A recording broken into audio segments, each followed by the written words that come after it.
Merle was a grumpy orange cat. He lived with his human in their house on a hill in Seattle. Merle liked to nap. He could nap anywhere. He napped in the shade and in the sunlight. He napped on the piano. He napped in the bass drum. He napped in the bathroom sink. One day, his human did something awful. "Meet Chi-Chi," she said, plopping a curly-haired little dog in front of him. Merle knew all about dogs.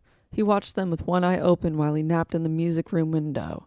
He watched dogs walking their humans on leashes, jerking their humans every which way. He watched them as they did their business right out in the street where everyone could see. Merle knew he wanted nothing to do with dogs. That included Chi-Chi. Chi-Chi was just like the others. She jumped on the furniture with dirty paws, ate his food, barked at the raindrops on the roof, and worst of all, interrupted Merle's naps.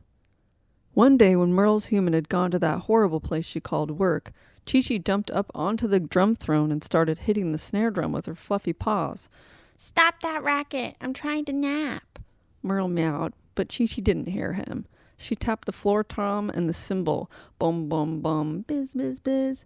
She tapped and tapped and tapped. Bum, bum, bum, biz, biz, biz. Moments later, a big brown dog squeezed his way through the window and tumbled into a heap onto the floor. He straightened himself up and stood panting with a smile on his face. "This is Lou, my friend from the pound," Chi-Chi said, but Merle just scowled. He turned and smacked Lou's nose with his orange tail. Lou sneezed a big brown dog sneeze. "I apologize, sir. I think I'm allergic to you," he said, still smiling. "Lou, hit the bass." Dun, dun, dun, dun, dun, dun, dun, dun, went Lou's big brown paws on the stand-up bass, and Chi-Chi tapped bum bum bum ba-dum, ba-dum, bum, bum, boom boom boom. "My mom will be home any second, and you'll go right back to the pound," Merle hissed at Chi-Chi and Lou.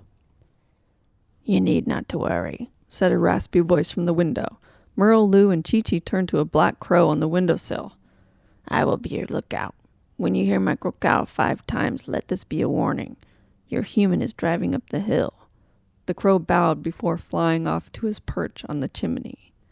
Merle slunk off into a corner, mumbling to himself. "Now there's no chance of catching up on my morning nap. No chance at all." Before long, 2 gray squirrels with bushy tails leaped through the window and onto the guitar case. They pried the glass open and sprung the lid.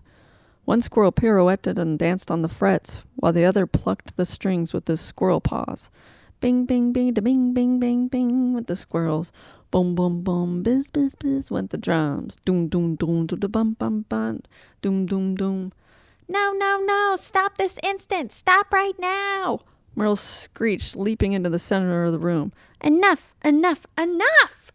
He stood on his hind legs, growling and yowling and hissing and spinning around and clawing at the air at all the terrible noisemakers, all the horrible nap stealers.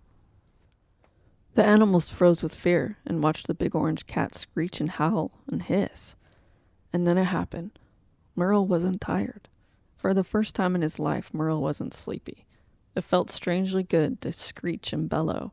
It felt good to let it out. He spun around and flung his paws up in the air. "What are you waiting for? Keep playing," he meowed at the top of his lungs. The other animals tapped and plucked and jumped and shook, and Merle yowled and hissed and screeched in time. Doom, doom, doom, bing, bing, bing, bum, bum, bizz, bizz, bizz, hiss, hiss, hiss, meow. But soon the crow sang his crow warning. Cow, cow, cow, cow.